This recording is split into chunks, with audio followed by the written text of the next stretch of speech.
Hey guys, আসসালামু আলাইকুম। আমি Mohammad Ridwanul from DB school. তো আজকে যে সমস্যাটা আমরা আজকে সমাধান করব, বা যে সমস্যা আমরা ম্যাক্সিমাম ডেভেলপমেন্টের শুরুতে কিংবা কোনো ওয়েবসাইটের শুরুতে আমরা দেখে থাকি। তো আমরা কথা না বাড়াই আমরা ডিরেক্ট কাজে দেখাই দিই যে আসলে আমাদের টপিকটা কি। তো আমরা যখন একটা ওয়ার্ডপ্রেস ইনস্টল করি তখন আমাদের কাছে এটা 164 ফাইল লিমিট থাকে। যখন আমরা কোনো কিছু আপলোড করতে যাই, কোনো ফাইল, বা এটা বিশেষ করে হয় কখন, যখন আপনার কোনো প্রিমিয়াম থিম বা বড় কোনো ফাইল বা ক্লায়েন্টের কোনো ভিডিও বা কোনো অডিও বা আপনার নিজের পোর্টফোলিওর জন্য কোনো ভিডিও বানাচ্ছেন, ওইটা আপলোড দিতে যেতেছেন, তখন ওইটা আপনার ফাইল লিমিটেশনের জন্য আপনি আপলোড দিতে পারতেছেন না। বা বড় কোনো যদি প্রিমিয়াম থিম যদি আপনি আপলোড দিতে চান, তখন আপনার এটা ফেল দেখাইতেছে। কীরকম আমি দেখাই দিই। সাপোজ এখানে আমার একটা থিম আছে, এই থিমটা প্রায় সামথিং 300 এমবির কাছাকাছি। তো এই থিমটা দেখেন, এখান থেকে আমি যদি আবার দেখাই, তো এখানে আমার ফাইল লিমিটেশন রয়েছে 164। ঠিক আছে, 164 যেহেতু ফাইল লিমিট রয়েছে, তো আমার আপনার এখানে থাকতে পারে শুধুমাত্র 64 থাকতে পারে, বা এটা পুরোটা হোস্টিং প্রোভাইডারের উপরে, যে সে আসলে আপনার কতটুকু দিতেছে লিমিটেশন একবারে আপলোড করা। ঠিক আছে, তো আমি যদি এখান থেকে যদি আমার ফাইলটা এখান থেকে যদি আমি আপলোড করার ট্রাই করি, তো এইখানে আমি দেখতে পারবো যে এখান থেকে আমি যদি ডিরেক্ট আমি আপলোড করার ট্রাই করি, তো এখান থেকে ডিরেক্ট বলতেছে যে এটা ফাইল লিমিট ক্রস করছে। তো আজকে আমরা দুই পদ্ধতিতে শিখবো যে এই প্রবলেম কিভাবে আমরা সলভ করতে পারি। একটা প্রথম ওয়ে হচ্ছে প্লাগইনের মাধ্যমে শিখবো, আর দ্বিতীয় ওয়ে হচ্ছে সেটা আমরা ম্যানুয়ালি কোড করে কিভাবে আমরা এই প্রবলেমটা সমাধান করতে পারি সেটাও শিখব।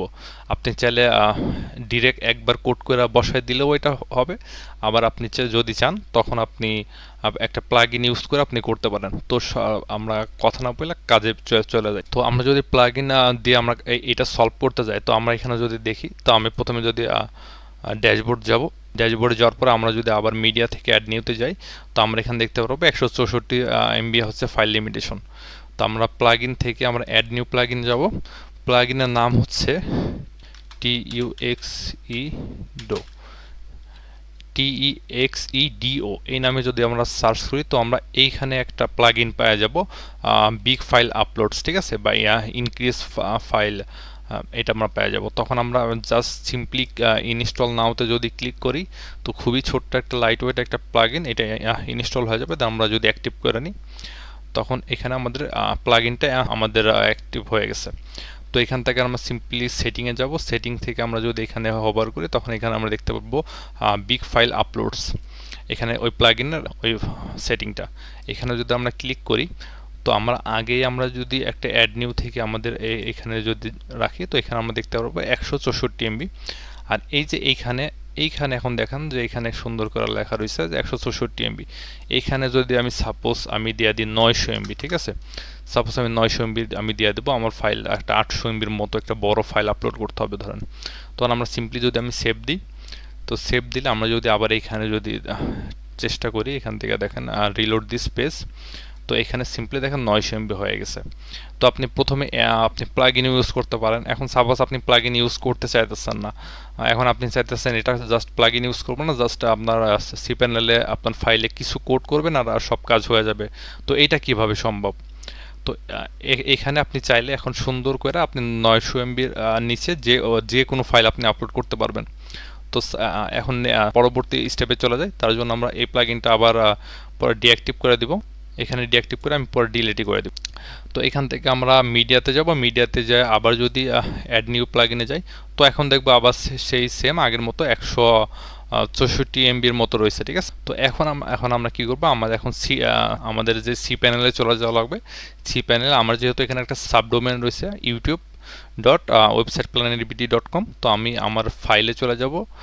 এই ফাইল সম্পর্কে আমি আমার আগের একটা ভিডিওতে এক্সপ্লেনেশন আমি করে দিয়েছি। তো এখান থেকে আপনার যদি মেন ডোমেন হয়, তখন আপনি যাবেন public_html। ঠিক আছে, আর যদি সাবডোমেন হয়, তখন আপনি আপনার সাবডোমেনে যাবেন। তো আমার যেহেতু সাবডোমেন, আমি সাবডোমেনের এই ফাইলে চলে গেছি।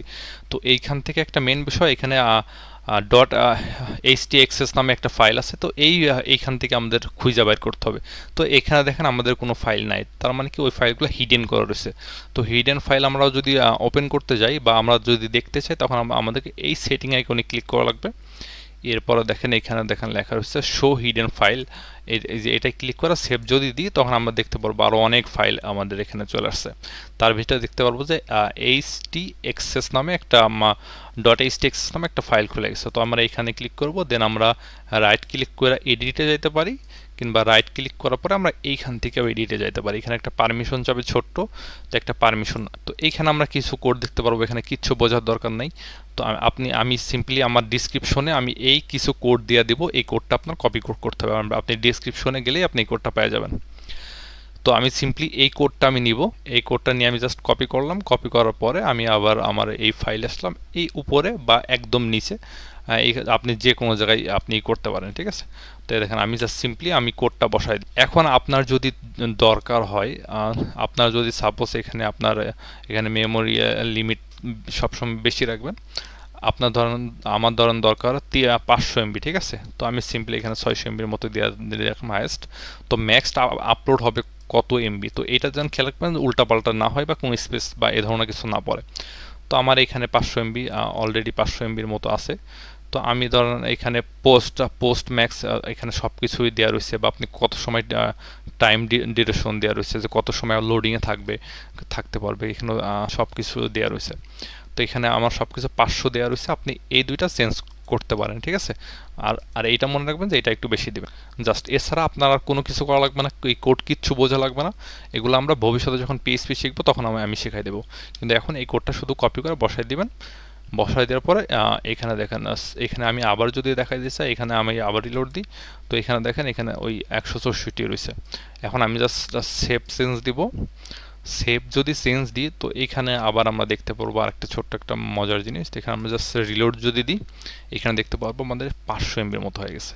তো এটা ম্যাজিকের মতো কাজ করছে। কোড করলে এরকম, তো আপনার এখানে কোনো প্লাগ ইন বা কোনো ভারী কিছু আপনার ইউজ করতে হলো না। সাপোজ আমি যদি এইখানে ধরেন দিব আমি 5000 দিলাম, আমার ফাইল এইখানে এটাও দিলাম আপনার 248 2 জিবি। তো এটাও আমি ধরেন 8 জিবি, এখানে 2 জিবি। আমি যদি সেভ চেঞ্জ দিই, তো এখানে যদি আমি আবার রিলোড দিই, তো এইখানে আমরা দেখতে পারবো 2 জিবি পর্যন্ত ফাইল আপলোড। এখানে আপনি আনলিমিটেড পর্যন্ত আপনি বাড়ায় নিতে পারতেছেন, যত পারেন তত আপনি বাড়ায় নিতে পারতেছেন। তো এটা আজকে ছোট্ট একটা ভিডিওতে ছোট্ট একটা বিষয় আমি জানালাম, যেটা আপনার ভবিষ্যতে কাজে লাগতে পারে, বা আপনি ক্লায়েন্টের কাজের জন্য বা নিজের যখন কাজের জন্য করবেন তখন এই সমস্যাটা আপনার ফেস হইতে পারে। আর আমরা যেহেতু ওয়ার্ডপ্রেসের সিরিজ টিউটোরিয়ালে প্রথম থেকে শেষ পর্যন্ত খুবই আস্তে আস্তে শিখবো। বেসিক্যালি এই কোনো শেষ নাই এই প্লে লিস্টের। তো এই প্লে লিস্ট যতদিন যাবে তত অ্যাডভান্স জিনিস আসতেই থাকবে রেগুলার।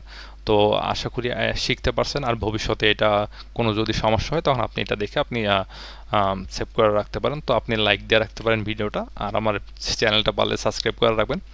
তো আশা করি আমার ভিডিওটা ভালো লাগছে। তো যদি ভালো লেগে থাকে তাহলে নিশ্চয়ই লাইক আর সাবস্ক্রাইব করতে বলবেন না। আর যদি কোনো জায়গায় কনফিউশন থাকে তো কমেন্ট করতে পারেন, আমি নিশ্চয়ই কমেন্টে রিপ্লাই দেবো। তো আজকের মতো এতটুকুই, টাটা, সবাই ভালো থাকবেন। আসসালামু আলাইকুম।